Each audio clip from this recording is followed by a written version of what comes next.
ask Tiare sort of about this, as she's come into year 2 after such a good freshman year. What's been most impressive to you about the way that she's performed over the course of this year?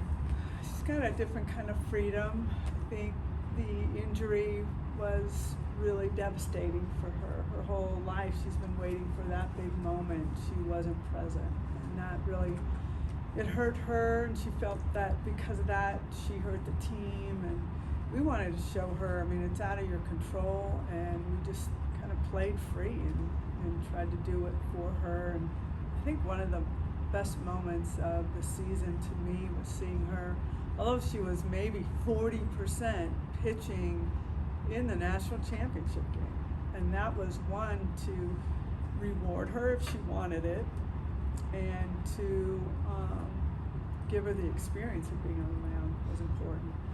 So now I just feel like she's over that, she's free, and she's enjoying it, and she's helping us in other ways. She was running bases in the Big 12 championship game really well. Had a hit and run on. She executed it really well. So she's just a lot more mature and a lot more relaxed. Did it take her some time to sort of free herself in a mental way after going through all that and feeling like she was doing what she felt like she could do? Yeah, I think so. I think it still kind of could hang on anybody, just what if kind of feel. But she's doing a good job of communicating and listening to what her body is telling her, because normally she wouldn't. She would just grind. You got to work hard, and that's Jordy. She's just very blue collar style. But she has grown into the position of, like, if I feel that my hamstring is hurting, I've got to say something so we can fix it or work on it or prevent it. And I think that's a big difference that I see from her. Patty, I wanted to ask you about Haley Lee, and obviously we saw what she was able to do in the Big 12 tournament. What did you see differently there? It was just a sort of a small sample size, but from the end of the regular season into that tournament, and how big a weapon can she be? Yeah, it's funny, we're talking about 2 games, so she got hot in a game and a half, and the conversations that we've had, I feel, when you're in a slump, you just try to swing harder, and that's really, we want to do the opposite. And so she's swinging at 100%. That is not going to work, because your body just gets offset, your eyes get offset. So the conversation was more about just go at 20%, let's see what happens. And 20% is still like 80%. But we needed her, I think, to just stop taking such massive, I mean, she swings, everybody may swing and miss. There's sounds that go throughout the fan base. So it was just getting too big, and trying to get her to just slow it down a bit and just be a little more under control. And you've played against her in the regional, well, I guess a couple years ago, didn't match up, but she was here for that. What do you remember about her, seeing her out for Texas A&M? Uncomfortable as I felt against probably what people feel like seeing Jocelyn Allo, which I never had to feel. Very uncomfortable, not sure what to do with her. She's definitely the player that you'd say, do not let her win the game. She covered the plate well. It's hard to get her out. When we got her out, I'm like, because she just has a swing. She has a swing at a different level. And it was just, when I saw her in the portal, I'm like, we've got to. She, to me, is one of the best hitters in the country. Patty, it'll be the last couple of weekends here at this field. Just kind of, what were your thoughts way back when it opened, and when did you realize this wasn't big enough? You could do better than this.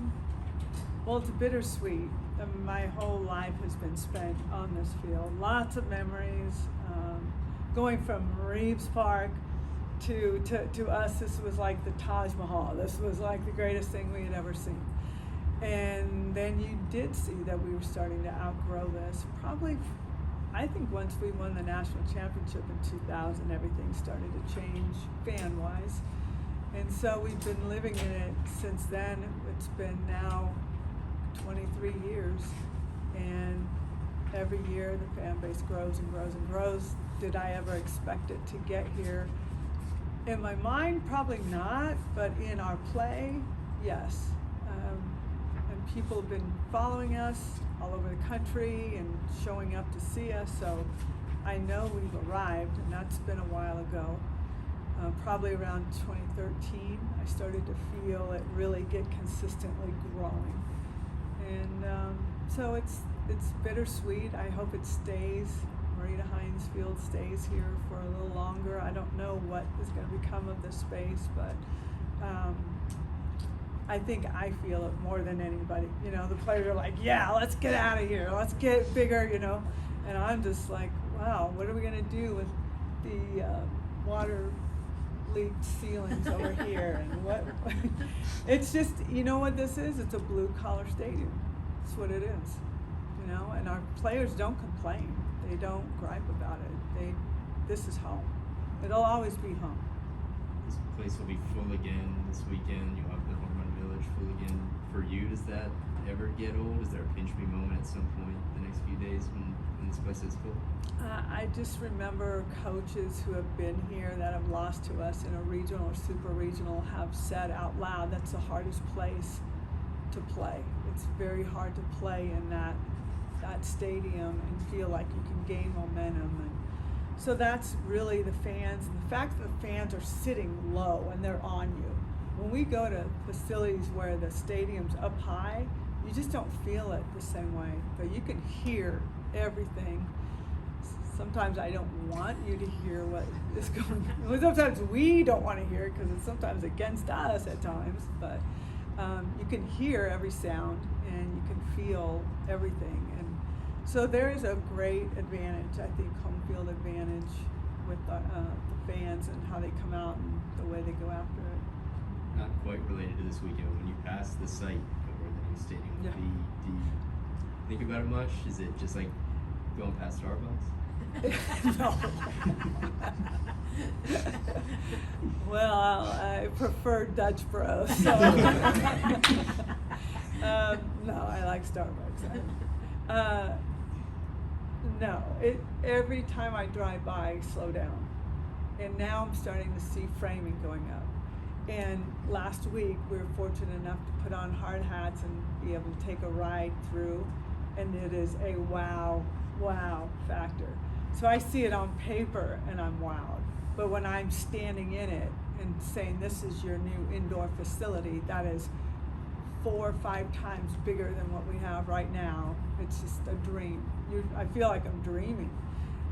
It is going to be something else. And just driving through and seeing the dirt, and they're telling you this is where this is going to be. But they said as soon as it starts framing, you're going to start to see how magnificent it's going to be. And they're starting to frame it now. And I've been in every meeting with, I really am into the interior designing of things.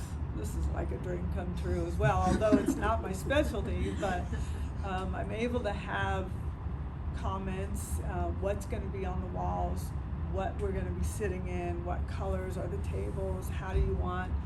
This is really going to be an absolute class act, grade A facility for athletes.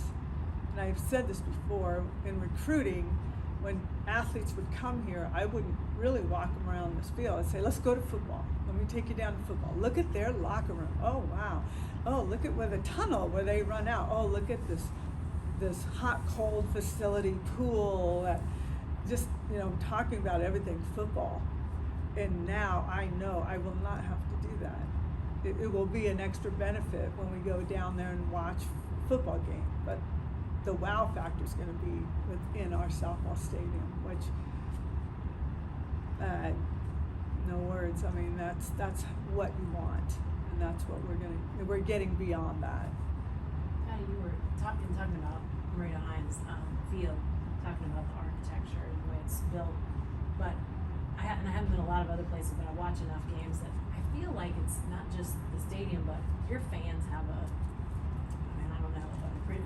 they are in the game in ways that I don't see a lot of even other really good fan bases. And I know I'm asking you to talk about your own fans, but it seems like they're part of that. You talk about coaches saying it's a tough place to play.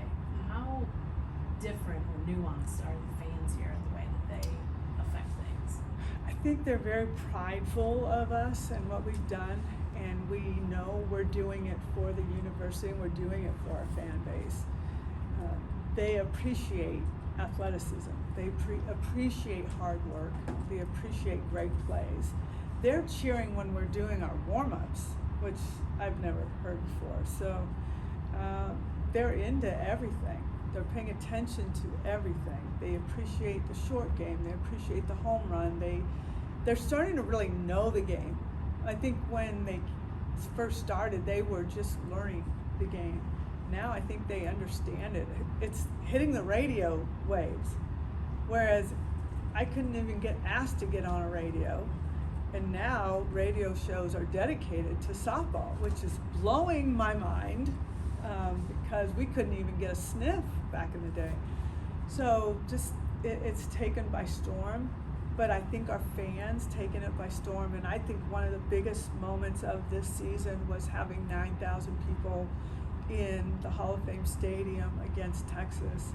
That changed the whole dynamic of the sport, saying people that you can get this many people. And then I made that wonderful statement about putting a softball field in the football stadium. And Glenn Moore, I said, hey, I'm first dibs with you. Let us be that team.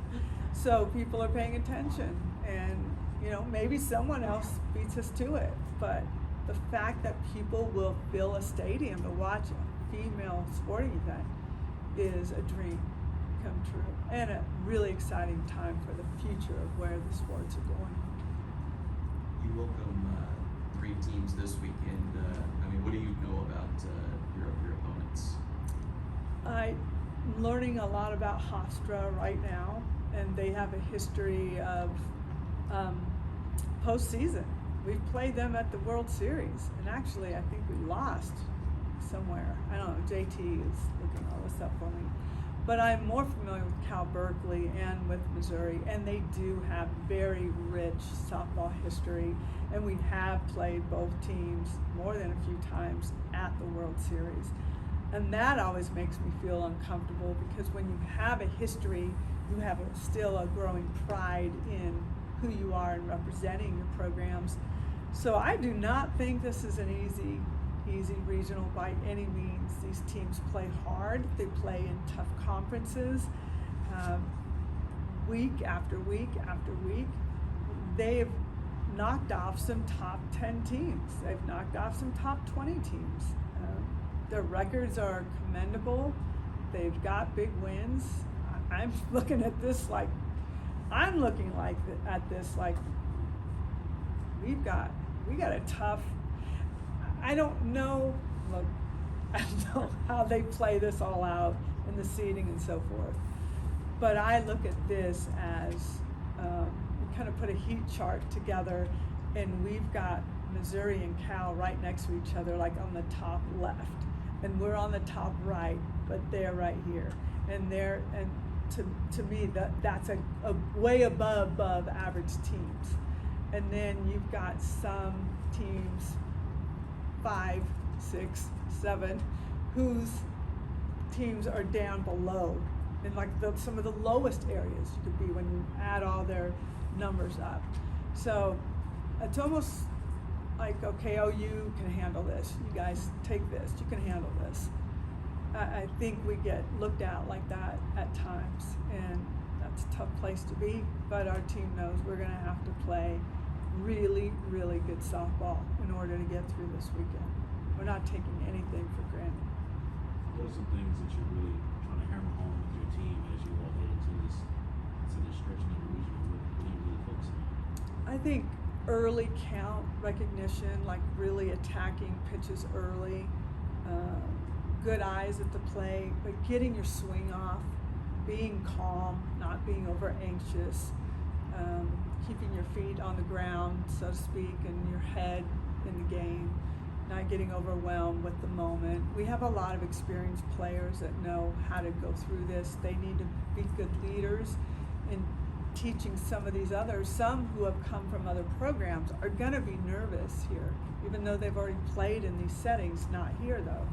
So I think just good leadership is gonna be important as well. Thank you, Patty. Thank you.